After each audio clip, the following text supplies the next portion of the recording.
Welcome to the Six Figure Personal Stylist podcast, the ultimate no BS business podcast for ambitious personal stylists ready to build a six-figure and beyond personal styling business. You won't hear the typical snooze fest business advice that most personal stylists get told all of the time. Nope, instead, I'll be sharing business building strategies that will help you create a killer personal brand, a cult following of loyal personal styling clients, and make a ton of cash while creating lasting style transformations for your clients. I'm Nicole Achi, your host and a former personal stylist of 14 years who built a lucrative styling business in 3 major cities, but only after spending years trying to crack the six-figure styling business code without burning out. And now I'm here to tell you how to do exactly the same. Let's get into it. I want to talk about what keeps us from hitting our next level in our styling businesses and how we get to the other side of it, regardless of what stage of business we're in. There's definitely a misunderstanding that I see at all levels and all experience points from personal stylists that they may be at a point where certain things don't impact them anymore.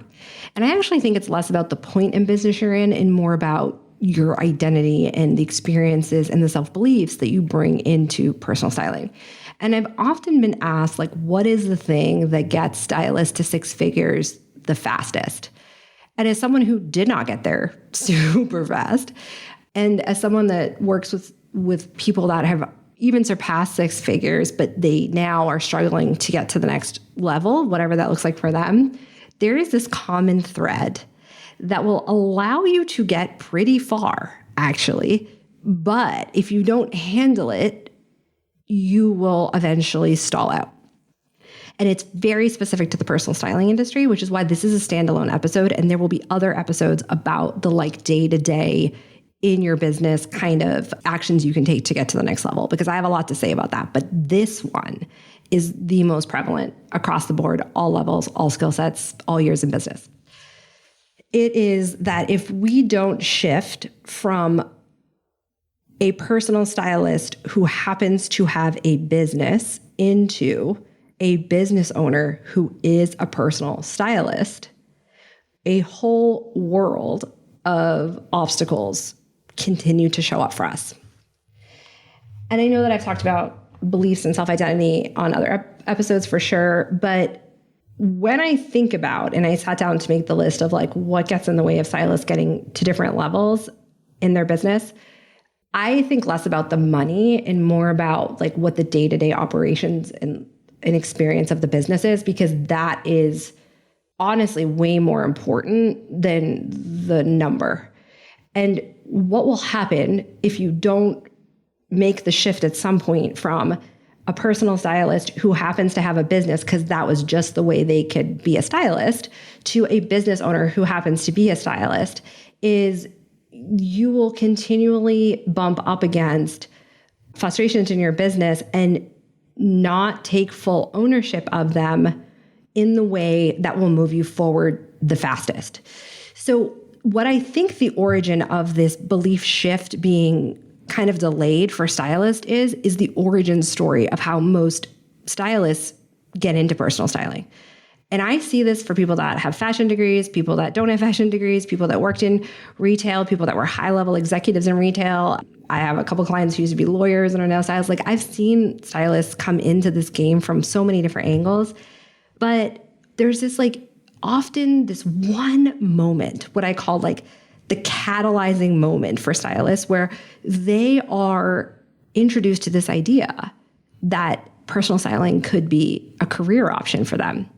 Maybe they were the person that everybody went to for years to help with outfits or to pick out their prom dress or to help people get ready for interviews at the office. Or maybe they were someone who struggled with personal style and have shared with friends or family or acquaintances that struggle and how they got over it and how they got their style, to be great. Like maybe they got a compliment on the playground and it led to a conversation in which this, stylist says to this other woman, hey, yeah, I used to really struggle with my style. And then I, really spent a lot of time trying to work on it and, blah, blah, blah. And that person says, you should really teach other people how to do that. you'd be really great as a stylist. Or a family member says, when you're helping them with an outfit, you'd be really great at this. And so you start to look out and you think like, is this really a career? This is certainly how I started. Is this really a career? And like 15 years ago, it quite frankly was not. There was like what not to wear. And then you could like work in a store. And those were kind of the options. There was like 2 people teaching people how to be stylists. And I went and worked with both of them. So what's fascinating is that this seems to be a very common origin story for stylists. So then you spend a bunch of time like trying to figure out if this is legitimate, depending on like your exposure to personal styling. I think this is changing a lot more. I think more people are aware of personal styling, even on a superficial level. So like we know there are people that have this as like a job title, even if we don't know about the business side. And I know in my case, I remember really dragging my feet to come out as like a personal stylist because I didn't want to own a business. I had a lot of beliefs about that because my dad was a business owner. He was an architect, so a creative entrepreneur to boot. And I just had a lot of beliefs that I had to work on to believe that I could have a career as a creative entrepreneur of any kind and not struggle and not have very chaotic finances, which then created other issues in a home. And that just like wasn't something I wanted for my children. So I come at this from like a similar angle to almost everybody. And this was the shift that I struggled with. So I like went in kind of begrudgingly to being a stylist and owning a business because I didn't know any other way. I truly did not know any other way to be a personal stylist.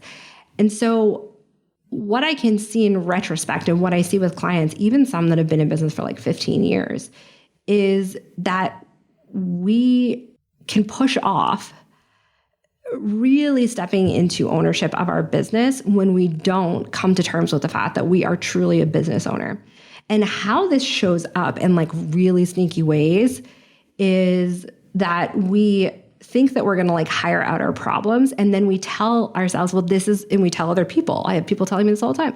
Like, oh, but this is what CEOs do. Like, do you think, Mark Zuckerberg is like running his own ads? Like, of course not. And what is missed in this view is that Mark Zuckerberg isn't having other people running his ads because he doesn't know how to do them. He is having other people run them because he does know how to do them and he doesn't have the time, which means now he can manage people or manage people to run those ads. And what we miss when we don't go all in on the business side is that we don't have the opportunity to step fully into our expertise as stylists.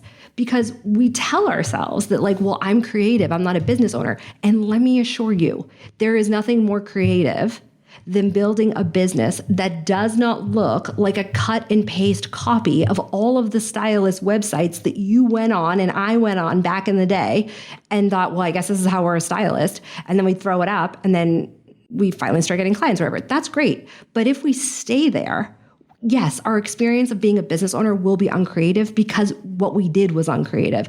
It's like a client saying to you, well, I don't think it's possible for me to feel like my wardrobe is creative because I just did Stitch Fix for 5 years and I never felt creative there. You'd be like, well, that's not the same thing as me curating an outfit, a whole bunch of outfits for you and a new wardrobe. Those people are mass buying. No hate on Stitch Fix. They've got me a lot of clients over the years.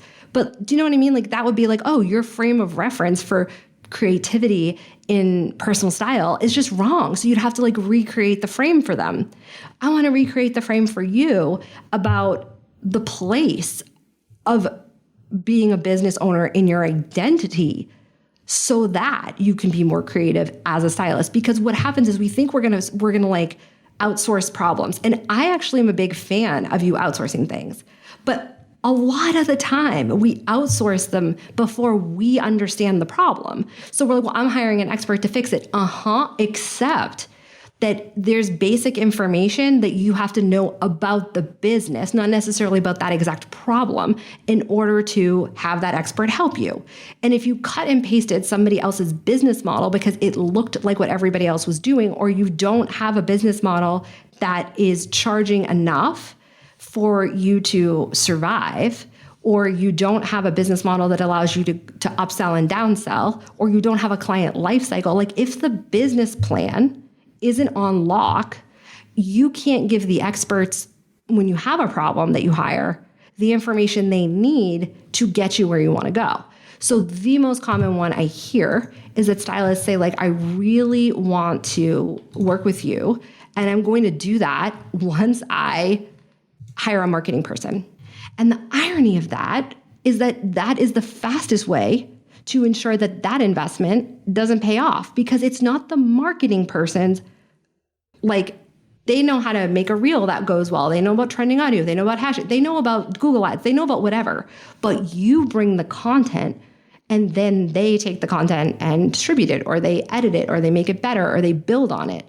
But you're the only one with the client experience. And if your client experience is not reflected in your business model, which it can't be if we stay with the business models that all of us start with, which is just, an hourly or like a la carte, or just services that we copied off of somebody else's, even if they're packages. If we don't get how each aspect of that styling process is truly an act of creativity because it serves the client to the highest degree instead of it's just what all stylists do, then we're not giving them everything that they need as the experts to help us with our marketing or help us with our sales or whatever that is in order to get the result and the payoff for that investment.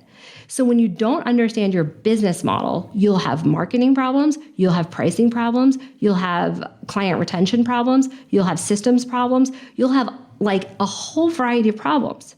You'll have problems closing sales because you'll have a lot of sales calls, but you're not like exactly sure what to say.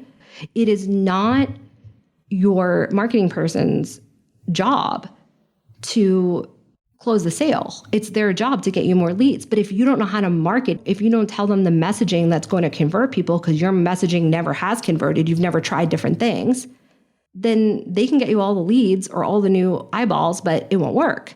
Because when the person gets there, they're like, this isn't resonating. This person isn't for me. And they bounce. And I see people do this with SEO all the time. Like, yes, eventually some people will like convert. When we use SEO, I was hugely guilty of this for so many years, is I didn't want to like show my face in my marketing. So I would hire SEO experts. And honestly, like 10 years ago, that really worked because the space was less saturated. So there was that, but also the client base was less educated. Now, so many stylists I talk to get on the phone with me and tell me like, oh my gosh, especially my established clients that are in like longer packages, like I'm getting on my sales calls and people have talked to other stylists, like so many people. And this is newer because the client base is more educated. And if you're a stylist who's not over on TikTok, I'm not saying you have to be on TikTok to market. That's really about like your preferences, because I don't think anyone has to be in any specific place. But one of the things I see with stylists who are established and have been in the game for a while is that they keep staying with the marketing things that work with that for them and like aren't branching out. And I get people's concerns about being on TikTok or like just feeling like it's not the right pace for them. I understand that. I like being on TikTok to watch, but I don't want to create content at that pace. I prefer this type of medium. But I think it's important to be there because it's in terms of just like viewing. You should be there to like look at things and see what's going on because it is shifting the way people see personal styling. It may not be shifting how you're doing personal styling, for better or worse, but it is shifting your client's education of it. And that's important because you need to understand the culture of personal styling. You need to understand that people are getting savvier. It used to be that people thought that the feeder to personal stylists was Stitch Fix. Not anymore. There's way more things out there.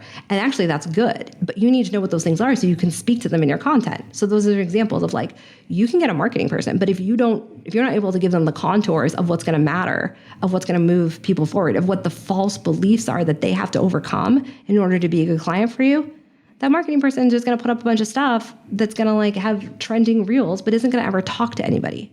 And this means that the ultimate creative act is you looking at all of your past experience, looking about what you like, what you care about, who you care about, and who you like to work with.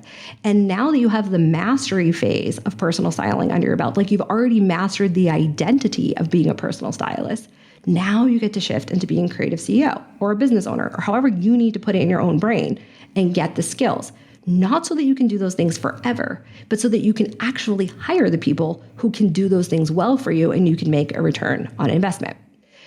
If I hire a coach, I can't expect them to understand, especially if they're not a stylist, all of the aspects of personal styling. I bring that to the conversation and they bring whatever their knowledge base is in order to help me mold that into the skill that they're giving me. This is the critical part. is that when we decide that you are just a creative, you rob yourself of actually creating a truly creative experience for your client. And you rob yourself of creating marketing that's actually fun and interesting and much easier to create for you or for someone else when you hire them because you have your sales messaging on lock. And if somebody told me this when I got started, it would have changed my life.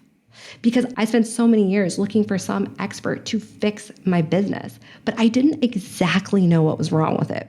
So now when I hire somebody, because I've spent the time in this business and then in my last business learning like how to actually create an original business, an original business model, and creating a business that's client-led, which is the ultimate, I believe, creative act, not what a stylist thinks, but like what the actual client wants. Once you have that, now you can hire people with a lot more confidence and ease. Like I now know that I hired my coaches because it was very clear that my client base was struggling with this thing that I was pretty good at, but I didn't necessarily have the skills to show them how to be super good at it. So I went and I invested in that skill. So not only am I getting better, but now my clients get better. That's a client-led business. I know what the problem is that my clients have, and by them having that problem, it impacts my business. So now I'm going to give them the thing because I know them so well.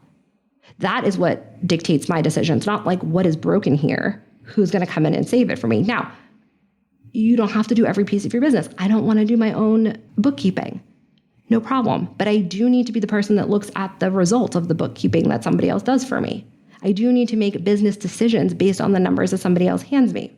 They can't fix the business. They can't tell me, oh, Nicole, like you should change your packages to look like this. Only I can, because only I know my clients. And I can give somebody like the contours and the details, and then they can help me figure that out. And I highly recommend that. But it is stepping into business as an identity and a stylist second, because you already have, if you're here, you've already mastered the stylist piece. Now you get to be a better stylist and actually style more by gaining some skills. And the last piece of this that's so important that I do not want to step over is that I see so many stylists blaming themselves and not able to gain skills because they get themselves so wound up and so emotionally agitated, which, girl, same, I have been there before. So that when you get that like worked up about something that's not working in your business, it's very hard to take in the solution. And when you make everything a character deficit or like something that's wrong with you versus a skill you could gain as a business person, you really lengthen the timeline to get to your next level of success, whatever that is. 100,000, 200,000, 500,000, I don't care what it is. But if you get into a tizzy because things are not working, which is the nature of building a business, it's the nature of the fact that our field, thank goodness, is finally advancing. Not as fast as it should be in terms of technology, but that's another episode. But like people understand what a stylist is. Nobody actually thinks it's just for celebrities anymore. So now we get to be a stylist however we want, but not if we don't understand the business, because we need to understand who we're going to be for if we're doing it the way we want. And so when you get yourself so worked up that you make this about you and like how bad you are, instead of seeing yourself as like a business person that just needs a couple of skills, you see yourself as a stylist who happens to have a business. That is very disempowering, because if you don't have the identity of a person that is a business owner or as a creative CEO of whatever the wording is you need to have to feel like that aligns with you, you will not then take the actions to learn the skills. You will make it about you. You will make it about this big, huge deficit, but it isn't. And the longer you do that, the longer you take yourself out of the game and out of the lives of people that need you. So I hope that this little pep talk about the reorienting yourself and your identity to being a business owner versus being just a stylist is helpful, because it is on the other side of you stepping into this is everything you wanted when you built your personal styling business, when you wanted to be home with your kids more, when you wanted to be able to take a vacation from work whenever you wanted, when you wanted to not feel like you were working all the time but not getting anywhere or building a legacy in another job. This is the missing step in order to make all the other things work, so you can hire a team, so you can hire things out and get a return on your investment. We'll be chatting about the other day-to-day pieces of actions you can take in your business to get to the next level in another episode. But for now, thank you for being here. Thank you so much for hanging out with me. It turns out that social proof is actually pretty important. So if you could help me out, I'd so appreciate it.